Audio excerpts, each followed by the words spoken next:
मैंने वो एल्बम अपने पास ही रख लिया। इब्रार अंकल खफा तो ना होंगे? वो झिझकते हुए पूछ रही थी। कुछ कह नहीं सकता, वो संजीदा हुआ। फिर प्लीज ठहरें, 1 मिनट, मैं एल्बम वापस लाती हूँ। वो तेजी से पलटी थी। हमदान सादा सी इस लड़की की मासूमियत पर बेसाख्ता हंस पड़ा था। रुक जाओ लड़की, नहीं खफा होंगे तुम्हारे इब्रार अंकल। अपने बाबा की तस्वीरें तुम अपने पास रख सकती हो। उसने तबीन को पुकारा था। वो ममनून होकर पलटी थी। सिर्फ एक लफ्ज शुक्रिया बोला, लेकिन ये शुक्रिया यकीनन दिल की गहराइयों से अदा किया गया था। हमदान ने अलविदाई मुस्कुराहट उस पर डालकर गेट पार कर गया। एबिश के घर वाले मुकर्रर वक्त पर पहुंच गए थे। हैरान कुन बात यह थी कि घर वालों के हमराह मोहतरमा एबिश भी थी। नायला का बस न चल रहा था कि इस फैमिली के इस्तकबाल के लिए अपनी पलकें बिछा दें। हमदान भी मुअज़्ज़ज़ मेहमानों से बहुत तमीज़ से मिला, लेकिन सच्ची बात यह थी कि एबिश को देखकर उसके दिल में कोई हलचल न मची। हालांकि वो वाकई बला की हसीन लड़की थी। इस हुस्न को दो आच्छा करने के लिए बहुत सलीके से ना नजर आने वाला मेकअप किया गया था। पुरएतमाद इतनी कि सब के सामने बिला झिझक हमदान से बातचीत करती रही। मेहमान के जाने के बाद नायला ने तफाखर अमेज अंदाज में हमदान और इब्रार साहब से उनकी राय जानना चाही थी। भाई सच्ची बात तो ये है कि मुझे लड़की का नाम खास पसंद नहीं आया। यूं लगता है ABC पढ़ते पढ़ते सी की बजाय शीन पढ़ दिया जाए। एबिश। इब्रार साहब ने तोड़ तोड़ कर उसका नाम अदा किया। मुझे एबिश के पापा की मूंछों का स्टाइल पसंद नहीं आया। अजीब मुज़हका खेज सी मूंछें थीं। हमदान ने भी राय दी। बिल्कुल सही, और उसकी माँ का कद भी तो जरूरत से ज्यादा लंबा था। मॉडर्न सी मॉडल गर्ल लग रही थी। बंदे की जितनी उम्र हो उसे कम से कम इतना नजर तो आना चाहिए। वो तो अपनी उम्र से 20 बरस छोटी लग रही थी। और कैसे शोख रंग के कपड़े पहने थे। और कोई पूछे अल्लाह की बंदी, इतने शोख रंगों के कपड़े पहन तो लिए हैं, फिर क्या जरूरी है कि इसी चिंगाड़ते हुए रंग की सुर्खी भी होंठों पर जमा ली जाए? इब्रार साहब बोल रहे थे और नायला उन्हें खूनखार निगाहों से तके जा रही थी। बाप का सिलसिला इकलाम तोड़ने के लिए हमदान को बाकायदा खांसना पड़ा था। मुझे तो लगता है आपने एबिश की माँ के अलावा किसी को गौर से देखा ही नहीं। नहीं देखा तो सबको था, लेकिन शायद वो मोहतरमा ही ज्यादा काबिल गौर हस्ती लगी थी। इब्रार साहब खसियाए बगैर मुस्कुरा कर बोले। बहरहाल अब हमदान ने भी एबिश को देख लिया है, और अच्छा किया कि वो लोग एबिश को हमराह ले आए। उसने हमारा घर बार और हमदान दोनों को देख लिया। अब मैं बाकायदा रिश्ते की बात चलाऊंगी। आप दोनों को कोई एतराज तो नहीं? वो पूछ रही थी। सोचने के लिए कुछ तो मोहलत दें अम्मी, इतनी जल्दी भी क्या है? हमदान बेचैन सा होकर बोला। वाकई सोच समझ कर फैसला करो बेटा जी, क्योंकि शादी की सूरत में जो ढोल गले लटकाना पड़ता है वो सारी उम्र पीटना होता है। इब्रार अहमद बेटे को मुखातिब किया। ठीक है, मुझे सोच समझ कर हतमी जवाब दे दो, लेकिन मैं तुम्हें बहुत ज्यादा वक्त नहीं दे सकती। नायला ने संजीदगी से बेटे को बावर करवा दिया था। शादी का फैसला हमदान ने माँ की सवाबे दीद पर छोड़ा हुआ था, लेकिन वक्त आने पर माँ के फैसले पर सर झुकाते हुए हिचकिचा रहा था। नायला रवायती माओं की तरह सिर्फ चांद सी दुल्हन लाने की मुतमन्नी थी, और जो चांद उन्होंने बेटे के लिए मुंतखब किया था, जाने क्यों वो हमदान के मन को ना भा रहा था। एबिश ने टेलीफोनिक राब्ते में पहल करके हमदान का जी मजीद मकदर कर दिया था। उसे लड़कियों की खुद एतमादी बुरी न लगती थी, लेकिन कुछ मामलों में मशरकीपन ही अच्छा लगता है। एबिश ने हमदान को हंसते मुस्कुराते भावर करवा दिया था कि वो उसे और उसकी फैमिली को पसंद आ गया है, और रिश्ते की बाकायदा बात होने की सूरत में वो लोग खुश दिली से इकरार कर लेंगे। हमदान बला का हाजिर जवाब था, लेकिन इस लड़की से बात करते हुए वो हूँ हाँ से ज्यादा बात न कर रहा था। एबिश ने बहुत देर तक उसका दिमाग चाटने के बाद फोन बंद किया था। अगली सुबह हमदान माँ को जताए बगैर न रह पाया। जिन मोहतरमा को आप मेरे लिए पसंद कर रही हैं, वो अभी से ही मुझे पटाने के चक्कर में है। कल रात 1.25 घंटा बात की है उसने मुझसे। तो इसमें क्या कबाहत है बेटा? किसी जमाने में शादी से पहले लड़का लड़की की बातचीत इंतहाई मायूब तस्वुर की जाती थी, लेकिन आजकल ये बिल्कुल आम सा रिवाज बन गया है। अगर इस तरह तुम दोनों की अंडरस्टैंडिंग डेवलप होती है तो अच्छी बात है। एक हद में रहकर बात करने में कोई हर्ज नहीं। नायला ने रोशन ख्याल माँ होने का सबूत दिया। क्या आपको लगता है अम्मी कि वो लड़की मेरे टाइप की है? हमदान हकीकतन उलझा हुआ था। उसने फैसले पर पहुंचने के लिए माँ की मदद चाहिए। देखो बेटा, कोई भी मियाँ बीवी एक से मिजाज और आदतों के मालिक नहीं होते। शादी के बाद दोनों को ही एक दूसरे की खातिर थोड़ा थोड़ा बदलना पड़ता है। और औरत जात की फितरत में तो वैसे भी बहुत लचक होती है। अगर औरत शोहर की मोहब्बत में गिरफ्तार हो जाए तो खुद ब खुद अपने आप को उसकी पसंद के सांचे में ढाल लेती है। एबिश अच्छे मिजाज की लड़की है, तुम्हें उसके साथ। और अगर किसी लड़की को देखकर आपको यूं लगे कि वो आपकी पसंद के सांचे के मुताबिक है, लेकिन बल्कि उससे देखकर ही आपको खुद अपनी पसंद के बारे में पता चले, पहले आप खुद ही अपनी पसंद नापसंद के मियार से वाकफ ना हो, तो अम्मी फिर क्या किया जाए? हमदान माँ की बात काटते हुए अपनी ही धुन में बोला था। नायला ने बेटे को गौर से देखा। हमदान, कौन है वो? किसकी बात कर रहे हो? संजीदगी भरे अंदाज में बेटे से पूछा। हमदान जैसे एकदम चौंका। ज़हन के पर्दे पर जिस लड़की की तस्वीर जगमगा रही थी, उसने इस तस्वुर से दानिस्ता आंखें चुराईं। न्यूजीलैंड की वजीर आजम की बात कर रहा हूँ अम्मी। अगले ही पल वो अपनी जून में लौट आया था। वो तुम्हें लड़की लगती है? नायला ने उसे घूरा। अभी कुछ अरसे पहले ही मौसूफा की मंगनी हुई है अम्मी। मंगनी तो खैर टूट भी सकती है, मगर मसला ये है कि अव्वल तो वो मुसलमान नहीं, दोम शादी से पहले ही अम्मा जान के रुतबे पर फाइज हैं। सोयम ये कि न्यूजीलैंड के लोग, सोयम चहारम पंजम सब छोड़ो, मुझे सिर्फ ये बताओ कि एबिश के घर रिश्ता मांगने कब जाऊं? नायला ने फिर वही मौजू छेड़ा। जब मर्जी चली जाएं, बस ये याद रखिए मैं ये रिश्ता आपकी फहमो फरासत पर भरोसा करते हुए जोड़ूंगा। अगर आपका दिलो दिमाग मुतमईन है, अब्बू भी राजी हैं, तो मुझे भी कोई एतराज नहीं। हमदान ने बिलाकर हथियार डाल दिए थे। जीते रहो मेरे शहजादे। नायला ने उसकी पेशानी चूम ली। हमदान मुस्कुरा दिया। एबिश के कहने के ऐन मुताबिक रिश्ता मांगने की देर थी, वहां से फौरी इकरार हो गया। अफ्रीकैन ने मंगनी के बजाय जल्द शादी करने पर इत्तफाक किया था। हमदान खुश होने की कोशिश करने के बावजूद जाने क्यों खुश ना हो पा रहा था। इस दिन भी एबिश ने उसे दोस्तों से मिलवाने के लिए एक रेस्टोरेंट में मधु किया था। हमदान ने जाने पर हामी तो भर ली थी, लेकिन अब वहां जाने के तसव्वुर से ही उसे शदीद कोफ्त हो रही थी। जब ही उसके मोबाइल पर ताबीन के नंबर से कॉल आई थी। जब वो बहावलपुर गया था तो ताबीन का कॉन्टैक्ट नंबर तो साथ लाया था, साथ ही उसे भी अपना फ़ोन नंबर दिया था। ये और बात कि कभी दोनों जानिब से राबते की कोशिश ना की गई थी। इब्रार साहब ने एक बार हमदान से उसका नंबर ज़रूर मिलवाया था, लेकिन दूसरी तरफ कॉल वसूल ना की गई। आज इतने बहुत से दिनों बाद इस लड़की को हमदान की कैसे याद आ गई थी? बेहद हैरान होते हुए उसने कॉल अटेंड की थी। मैं कराची पहुंचने वाली हूँ। 1.5-2 घंटे तक हमारी बस टर्मिनल पर पहुंच जाएगी। क्या आप या इब्रार अंकल मुझे लेने आ सकते हैं? ताबीन की थकी थकी सी आवाज़ उसकी समातों से टकराई थी। तुम खैरियत से हो ना ताबीन? उसने परेशान होकर पूछा था। जवाब में चंद लम्हों के लिए खामोशी छा गई थी। फिर दोबारा उसने फ़कत ये कहा, अगर आपको जहमत ना हो तो मुझे टर्मिनल से पिक कर लीजिएगा। ये शहर मेरे लिए बिल्कुल अनजान है। डोंट वरी, मैं पहुंच जाऊंगा, हमदान ने उसे यकीन दिलाया था। नायला घर पर ना थी। हमदान ने इब्रार अहमद को ताबीन की आमद की इतला दी। यूं अचानक कैसे आ रही है ताबीन? वो कुछ हैरान परेशान हुए। क्या कह सकता हूँ अबू जी, ये तो उससे मिलने के बाद ही पता चलेगा। हमदान खुद कोई अंदाज़ा लगाने से कासर था, लेकिन उसकी छठी हिस्स बता रही थी कि वो लड़की किसी बड़ी मुसीबत में गिरफ्तार है। और जब उसने बस टर्मिनल से ताबीन को पिक किया तो उसके चेहरे पर निगाह डालकर हमदान को अंदाज़ा हो गया कि उसका अंदेशा दुरुस्त था। ये तो वो लड़की ही न लग रही थी जिससे हमदान कुछ अरसे पहले मिला था। उसके चेहरे पर अजीब सी वहशत रकम थी। हमदान उससे दोबारा सब ठीक तो है तामीन ये भी न पूछ सका। वो लड़की इस वक्त बरसों की बीमार लग रही थी। हमदान को तो वो अपने हवासों में भी न लग रही थी। अजीब मिकानकी से अंदाज में हमदान के साथ चलती उसकी गाड़ी में आन बैठी थी। गाड़ी में बैठकर उसने जैसे थक हार कर सीट की पुश्त से सर टिका लिया।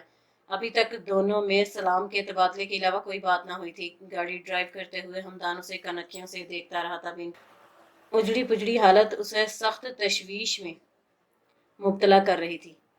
नानी जान कैसी हैं ताबीन? कुछ देर तक खामोशी अख्तियार करने के बाद वो उसे मुखातिब किए बिना न रह पाया। उनके इंतकाल को आज 8वां दिन है, ताबीन ने बेतासुर और सपाट से अंदाज में बताया था। हमदान को उस लड़की की जहनी हालत पर अब वाकई शुबा होने लगा था। अजीज अजजान नानी के इंतकाल की खबर यूं दे रही थी जैसे किसी अजनबी के मरने का बताया हो। उसने ताबीन को मजीद मुखातिब करना मुनासिब न जाना। वो खुद बात करने के मूड में भी न लग रही थी। चंद लम्हों बाद ही वो बाकायदा ऊँघने लगी थी। 45 मिनट तक हमदान खामोशी से ड्राइव करता रहा। घर पहुंचने पर उसने उसे नरमी से मुखातिब किया। हम घर पहुंच चुके हैं ताबीन। अगली बार यही बात कदरे बुलंद आवाज में दोहराई थी। ताबीन ने आंखें खोल कर खाली खाली निगाहों से उसे देखा, फिर इसी मकान के अंदाज में गाड़ी से उतर गई थी। इब्रार बेचैनी से उसके मुंतजिर थे। नाइला भी शॉपिंग निपटाकर अभी कुछ देर पहले घर लौटी थी। ताबीन की अचानक आमद ने उन्हें भी हैरान कर दिया था। मेरी ननी जान का इंतकाल हो गया है। मैं सिर्फ 2-4 दिन आप लोगों के पास ठहरूंगी, फिर अपना कोई और बंदोबस्त कर लूंगी। इब्रार अहमद और नाइला को सलाम करने के बाद उसने रटे रटाए अंदाज में इतला दी थी। इब्रार, जो मरहूम दोस्त की निशानी देखकर जज्बाती हो गए थे, अब हैरान परेशान होकर उसे देख रहे थे। हमदान ने आंख के इशारे से माँ बाप को कुछ बोलने से रोका। ठीक है ताबीन, तुम 2-4 दिन यहाँ रिलैक्स होकर गुजारो, लेकिन अभी तुम बहुत तवील सफ़र तय करके आई हो, यकीनन थक गई होगी। थोड़ा सा खाना खाकर आराम कर लो, बाकी बातें फिर करेंगे। हमदान ने उसे नरमी से मुखातिब किया। हाँ, मुझे बहुत भूख लगी है, उसने गोया तस्लीम किया था। नाइला ने फौरन उसके लिए खाने की मेज़ सजा दी। बहुत भूख लगने का ऐलान करने वाली ने महज 5-6 निवालों के बाद हाथ खींच लिया। नाइला उससे मजीद खाने पर इसरार करने लगी। हमदान ने माँ को इशारे से बाहर बुलाया था। ज़बरदस्ती मत खिलाएं अम्मी, मुझे ताबीन ठीक नहीं लग रही। ये बहुत ज़्यादा जहनी दबाव का शिकार लगती है। आप इसे दूध के साथ नींद की एक गोली देकर सुला दें। इसकी आंखें देखी हैं आपने, जाने कितनी रातों से जाग रही है।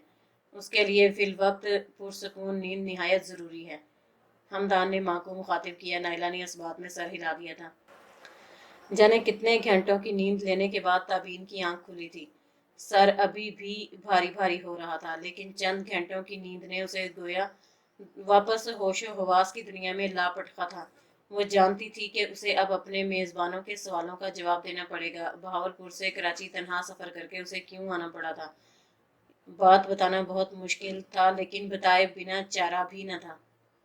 नानी जान के इंतकाल के बाद मैं बिल्कुल बेसाहिबान हो गई थी। इब्रार अंकल, मेरे मामू का बेटा बहुत गलत सरगर्मियों में मुलविस है। मुझ पर भी बुरी निगाह रखता था। उसकी हरकतों की वजह से ही नानी अपना घर छोड़कर मेरे साथ किराए के मकान में मुंतकिल हो गई थी। उनके इंतकाल के बाद मुझे वापस मामू के घर आना पड़ा। मेरी मामी बहुत झगड़ालू और बदजुबान किस्म की बहू थी, लेकिन बेटे की गलत हरकतों से वो भी आजिज थी। उन्होंने ही मुझे कामरान के इरादों से आगाह किया। वो चाहता था कि पहले मुझे बर्बाद कर दे, ताकि मेरे पास उससे शादी के अलावा कोई ऑप्शन न बचे। ताबीन की आवाज़ ये बताते हुए कपकपाने लगी थी। झुकी निगाहों और आंसुओं से लबरेज आंखों से वो अपनी आप बीती सुना रही थी। मामी ने मुझे कहा कि मैं चुपचाप वहाँ से चली जाऊँ, किसी सहेली दोस्त के पास रुपोश हो जाऊँ। वो मेरी इज्जत की हिफाजत से कासर थी। बेटा उनके बस में न था। मुझे जिंदगी भर आपदा मुमानी बहुत बुरी लगती रही थी, लेकिन उनकी इस आखिरी नेकी ने मुझे उनका ममनून एहसानमंद कर दिया। उन्होंने अम्मी और नानी के जेवरात ईमानदारी से मेरे हवाले कर दिए। मुझे कामरान की निगाहों से बचाकर घर से निकलने में मदद दी। मैं पहले मुल्तान गई थी। मेरी सबसे गहरी सहेली फैमिली समेत मुल्तान शिफ्ट हो गई थी। मेरा ख्याल था वो लोग मुझे चंद दिन के लिए पनाह दे देंगे, लेकिन उसके वालिदैन पराए पड्डे में पड़ने पर तैयार ना हुए। फिर मुझे आप लोगों का ख्याल आया। वैसे ही कराची बहुत बड़ा शहर है। कामरान के वहमो गुमान में भी ना होगा कि मैं इतनी दूर भी जा सकती हूँ। मैं यहाँ किसी हॉस्टल में रिहाइश अख्तियार कर लूँगी। जॉब ढूंढने की कोशिश करूँगी। सुना है कराची में नौकरी मिलना भी मसला नहीं। वो अब खुद कलामी कैसे अंदाज में ज़िंदगी का अगला लाहिया अमल तैयार कर रही थी। तैश और इश्ताल के मारे हमदान का बुरा हाल हो रहा था। उसका बस न चल रहा था कि वो उसके अनदेखे कज़न को शूट कर दे। बेटा, मुझे दुख हुआ कि तुम इन हालात से गुजरी, तो तुम्हें पहले नंबर पर हमसे रब्ता करने का ख्याल न आया। पनाह की तलाश में मुल्तान तक चली गई। तुम सिर्फ एक बार मुझसे राब्ता करती, मैं तुम्हें तुम्हारे मामू के घर से डंके की चोट पर अपने साथ लाता, तुम्हारे इस मामूजात से भी निमट लेता। इब्रार अहमद ने भी गम और गुस्से का इजहार किया। मेरी अकल माउफ हो चुकी थी अंकल, मैं तो नानी जान के बिछड़ने का गम भी महसूस नहीं कर पा रही। मुझे तो लगता था कि मैं उनके बगैर जी ही नहीं पाऊंगी, लेकिन मैं बहुत ढीठ वाकया हुई हूँ। मम्मा का गम भी बआसानी झेल गई और अब नानी जान के बिछड़ने का सदमा भी इतनी आसानी से सहार लिया। उसकी आवाज़ भर आ गई थी। नाइला ने उसे बेसाख्ता खुद से लिपटा लिया। अब तुम अकेली नहीं हो बेटा, हम सब तुम्हारे साथ हैं। सब परेशानियां जहन से झटक दो, अपनी नानी के लिए दुआए मगफरत करो, उनके लिए आंसू भी ज़रूर बहाओ, लेकिन बेसाहिबानी के जिस एहसास ने तुम्हें अपनी लपेट में ले रखा है, इस एहसास से अपना पीछा छुड़ा लो। नाइला उसे अपने साथ लगाए नरमी से समझा रही थी। ताबीन की आंखों से आंसू रवां थे, लेकिन इस बार किसी ने इन आंसुओं को बहने से ना रोका। सब जानते थे कि इस वक्त इन आंसुओं का बहना ही बेहतर है। हफ्ता 10 दिन में ताबीन की हालत में खासी बेहतरी आई थी। इब्रार अंकल की फैमिली का खलूस भरा रवैया देखकर उसकी आंखें भीग भीग जाती थीं। इन लोगों की अपनायत और खलूस अपनी जगह, लेकिन वो यहाँ मुस्तकिल क़याम न करना चाहती थी। अब वो अपने गम को अपनी ताकत बनाते हुए अपनी जिंदगी आप जीना चाहती थी। मसला पैसे का ना था। रजब बाबा ने उसके अकाउंट में माकूल रकम जमा करवाई हुई थी। अगरचा ताबिश मामू के इंतकाल के बाद नानी और उसकी गुजर बसर इन्हीं पैसों से होती थी, लेकिन अभी ताबीन के पास एक माकूल रकम के अलावा नानी और अम्मी के जेवरात भी मौजूद थे। वो जेवर जो नानी ने उसकी शादी की खातिर संभाल रखे हुए थे। जाने कैसे कामरान ने वो जेवर चुरा लिए थे, लेकिन आपदा ममानी की मेहरबानी से वो जेवर अब ताबीन की मलकियत थे। जॉब करना उसकी फौरी ज़रूरत और मजबूरी ना थी, लेकिन वो अब अपने बल पर नई जिंदगी की शुरुआत चाहती थी। डिप्रेशन के जिस फेज से वो गुजर रही थी, उसका हल भी जहनी मसरूफियत में ही छुपा था। इब्रार अंकल ने उसकी जहनी कैफियत समझते हुए उसे नौकरी की इजाज़त दे दी थी, लेकिन किसी वीमन हॉस्टल में शिफ्ट होने का सुनकर वो सख्त खफा हुए थे। लेकिन मैं यहाँ कब तक रह सकती हूँ अंकल, वो बेचारगी से बोली। जब तक कोई अच्छा सा लड़का देखकर मैं तुम्हें तुम्हारे अपने घर का ना कर दूं। बेटियां बाप पर बोझ नहीं होती, लेकिन उन्हें बेटियों को अपने घर से रुखसत करना पड़ता है। वो वक्त आने पर मैं खुद तुम्हें इस घर से रुखसत करूंगा। इससे पहले कहीं और जाकर क़याम की हरगिज इजाज़त नहीं दे सकता। इब्रार साहब का लहजा दो टोक था। मैं शादी से इनकारी नहीं हूँ अंकल, लेकिन आप भी मेरी तरह हकीकत पसंद बनकर सोचें तो ये काम हरगिज आसान नहीं है। एक यतीम यसीर लड़की जिसका ना कोई ख़ानदान है, ना कोई सगा रिश्तेदार सरपरस्ती को मौजूद है, कोई अच्छी फैमिली मुझ जैसी लड़की को अपनाने पर तैयार नहीं होगी। नानी बेचारी जिंदगी की आखिरी सांसों तक मेरी शादी की कोशिशें करती रहीं, लेकिन नाकामी उनका मुकद्दर बनी। मैं कम अज़ कम शादी को अपना मकसद हयात बनाकर हाथ पर हाथ रख कर नहीं बैठ सकती। आप लोगों की मोहब्बत और खलूस पर भी मुझे कोई शुबा नहीं, लेकिन खुद को मेरी जगह रखकर सोचें अंकल, एहसान मंदी की जिंदगी गुजारना खुददार तबीयत के लिए किसी ताजियाने से कम नहीं। मैं जानती हूँ आप ये बात सुनकर हर्ट होंगे। I am sorry for that, लेकिन मुझे समझने की कोशिश तो करें। नाइला आंटी, आप ही समझाएं ना इब्रार अंकल को। उसने बेचारगी भरे अंदाज में नाइला की मदद चाही। नाइला ने इस वक्त तो उसकी बात की तायद से गुरेज किया, लेकिन अकेले में इब्रार को समझाया था।